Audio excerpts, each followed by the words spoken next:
एक तपती दोपहर में एक पड़ोसी राज्य का प्रसिद्ध व्यापारी राजा कृष्णदेवराय के लिए एक उपहार लेकर विजयनगर दरबार में आया। उसने एक तरबूज भेंट किया जो असामान्य रूप से बड़ा और बिल्कुल गोल था, और दावा किया कि यह एक असाधारण किस्म का है जो केवल उसके गृह क्षेत्र में उगाया जाता है। राजा कृष्णदेवराय इसके आकार से मोहित होकर अपने शाही रसोइयों को शाम के भोज के लिए इसे तैयार करने का आदेश दिया। हालांकि जब तरबूज को काटा गया तो यह पूरी तरह से खोखला निकला, जिसमें केवल एक पतला छिलका और कुछ बीज थे। राजा कृष्णदेवराय बोले, यह एक अपमान है। इस व्यापारी ने हमारा मजाक उड़ाने की हिम्मत की है, उसे क्या सजा मिलनी चाहिए? दरबारी राजा को खुश करने के लिए उत्सुक तरह तरह की कठोर सजाओं का सुझाव देने लगे, लेकिन तेनालीराम अपनी विशिष्ट शांति के साथ आगे आए और बोले, महाराज, मेरा मानना है कि व्यापारी ने वास्तव में हमें एक मूल्यवान सबक दिया है। राजा कृष्णदेवराय ने कहा, एक सबक? एक खोखले तरबूज से क्या सबक सीखा जा सकता है?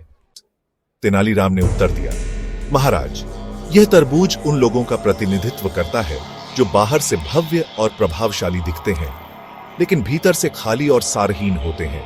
यह एक अनुस्मारक के रूप में कार्य करता है कि हमें दिखावे से धोखा नहीं खाना चाहिए। तो हमें इस व्यापारी के साथ कैसे व्यवहार करना चाहिए?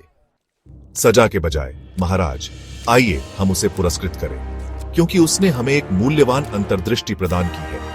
आइए हम उसे इस तरबूज के बीजों से भरा एक थैला दें, ताकि वह अपने राज्य में इन सबकों को और अधिक उगा सके। राजा तेनालीराम के शब्दों में ज्ञान देखकर हंसी से फूट पड़े। दरबारी शुरू में भ्रमित, जल्द ही शामिल हो गए। व्यापारी राहत और कुछ हद तक हैरान होकर बीजों का थैला स्वीकार किया और विदा हो गया। दरबार को आनंद की स्थिति में छोड़ दिया। इस प्रकार तेनालीराम ने अपनी त्वरित बुद्धि और तेज बुद्धि के साथ एक संभावित विनाशकारी स्थिति को एक बार फिर ज्ञान के क्षण में बदल दिया।